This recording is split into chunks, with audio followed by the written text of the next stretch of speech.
We've now reached our Friday feature Movie Spotlight, looking at the latest cinematic releases in Korean movie theatres and online.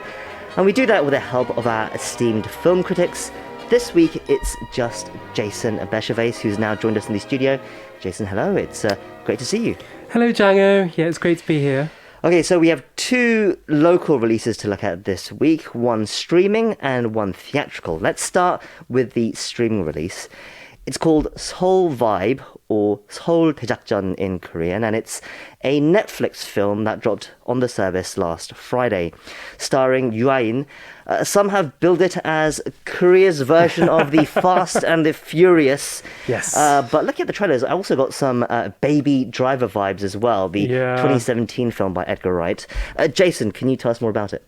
Yeah, there's definitely a bit of Fast and Furious in there, actually quite a bit, although not in the way I was expecting. I was expecting lots of car chases, and actually there aren't that many, and they're driving these kind of slow cars as well.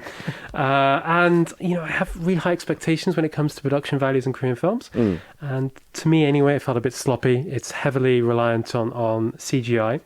But going into, the backdrop, which I think is particularly quite interesting, It's Seoul in 1988, so this is the year of the Seoul Olympics, and as viewers were kind of thrown in quite quickly into the city, and there are plenty of references to the preparations underway, and of course there's this political backdrop as well. This is after the 1987 June democracy movement that ultimately brought down Chun Doo-won's authoritarian government, but it also feels like a bit of a transition period of sorts with the military and those associated with it, i.e. the villains in the film. They're still clinging to power and corruption. Now, it stars Yoo Ah-in. The film's directed by Moon Hyun-sung. He's made a couple of films, including As One or Korea. Now, Yoo Ah-in plays Dong-wook, who wants to move to the United States and drive fast cars. And he comes back from Saudi Arabia, and he and his team are approached by this prosecutor played by Oh Jong-se, who's investigating a slush fund that is tied to a person called General Jun. Now, well, not explicitly referenced in the film, it's pretty clear it's Chun Doo-won. Right. And the prosecutor gives them essentially two choices: face arrest for other crimes they've committed, or work undercover in this operation where they transport illegal funds and bring down its orchestrators. So this is Chairwoman Kang, wonderfully played by Moon Sori, and director Lee, played by Kim Sung-kyung. And also stars Ko Kyung-pyo, Lee Gu-hyung, and a number of others. Right, so the basic premise, there are similarities to the Fast and Furious films, well, some of them anyway, about someone going undercover to take down an organization. The key is though, I think in this film, is the fact that it's set in 1980s Korea, as you mentioned, and you can see from the trailer that it's very much reveling in nostalgic references from cassette tapes to the clothes to the classic Korean cars, such as the pony. It has a quite different look from other Korean films as well, I feel. What did you make of it? You said it was sloppy. And what do you make of the comparisons to the Fast and Furious franchise? Is that helpful at all? Yeah, I don't think it is. Clearly, I mean, the thing is, the Korean film industry has thrived, kind of taken the Hollywood formula. So borrowing certain ideas, the focus on spectacle, A-list stars, the blockbuster formula essentially, but also doing things differently. Bringing in this local backdrop that's proved so successful over the years. Of course, Shiri, which clearly has references to, or it certainly feels like a 007 film, but it's very much set in Korea. And you've got The Thieves, which is a kind of Chae Dong-eun's kind of Ocean's 11 kind of kind of movie, and then you've got Werewolf Boy, which some would say is quite similar to Twilight. And yeah, I think the directors have been very successful in that regard. But here, it's interesting that it's a Netflix film, so it's kind of trying to use this formula that's proved so successful and bring it to streaming. And yeah, I mean, clearly there are Fast and Furious references in there. You mentioned how you've got this team, so to speak, who have to go work undercover and bring down this, the bad guys.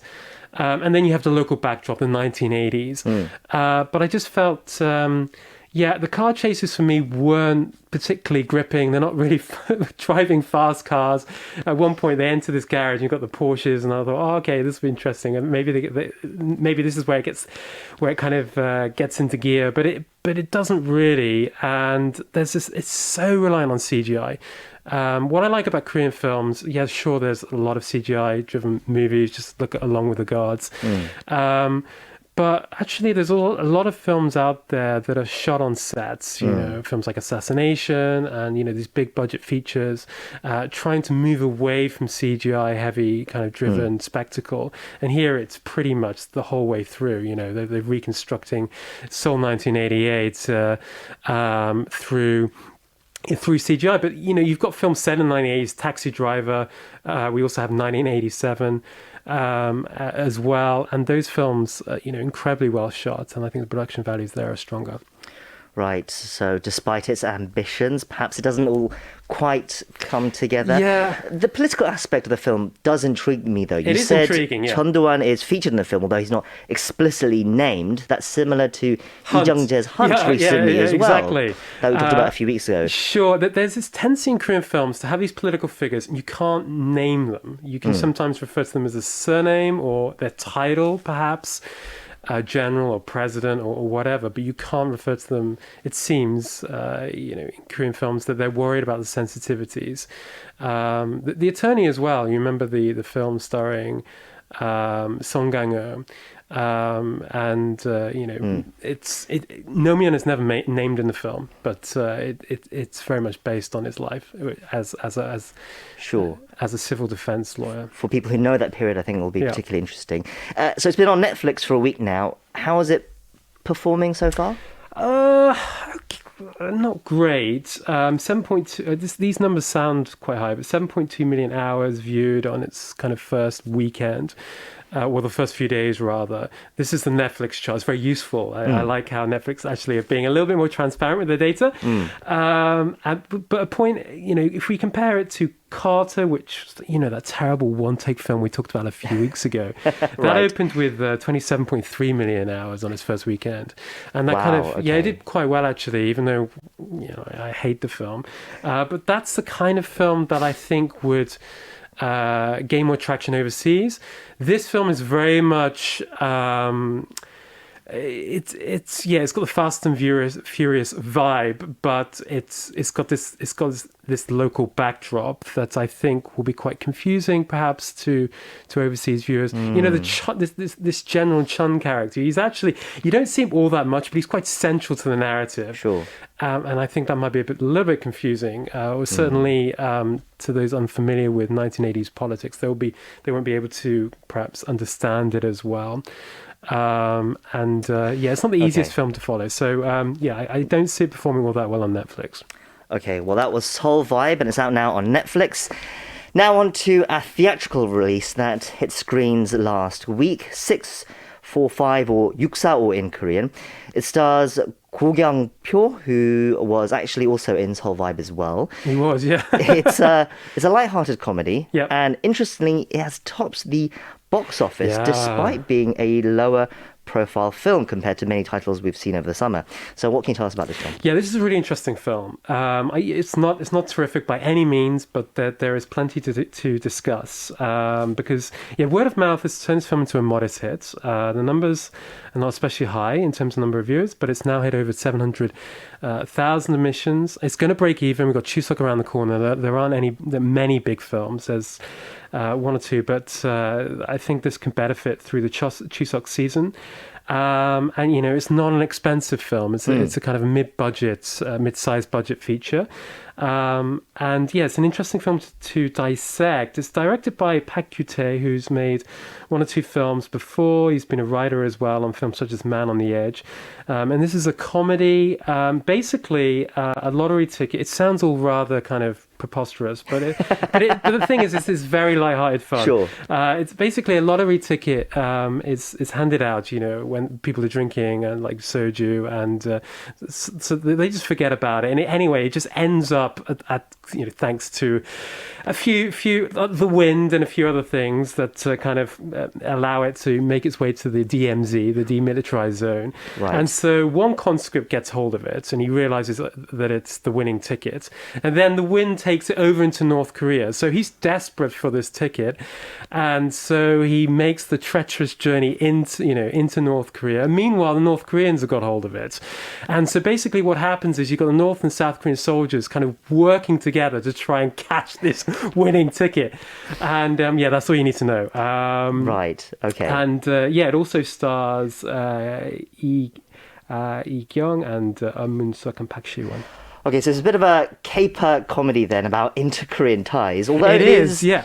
It's a very different film, of course, but you can't help but make comparisons to Park Chan-wook's JSA, Joint Security Sure. Area. And the there drama about soldiers from either side of the border interacting and meeting. Oh, absolutely. And the film is very deliberate in the references to JSA. Right. There's this one scene where, towards the beginning of the film, where you have this kind of first kind of contact between the North and South Korean soldiers, and the North Korean soldier is smoking, and he blows out the smoke and he's whistling. That's what Song Kang-ho's character does in Right, JSA. sure. And there's various other scenes that are kind of pointing to JSA. There's also a kind of reference to Welcome to Donmakgul as well,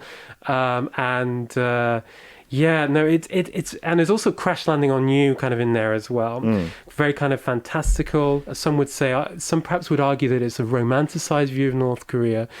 But it's interesting that it's just really connecting with audiences. I saw it on the screen yesterday, and there were very, very few people in there, but they were enjoying it so much. They were laughing away. And these are young and older audiences. But you're surprised by this. Is the film, you said it's not a masterpiece, but is it? Well, when I was watching it, I was comparing. I couldn't help but comparing it to JSA, and JSA is a masterpiece. It's one of the best Korean films that deals with inter-Korean relations. It's just layered. It's so intelligent.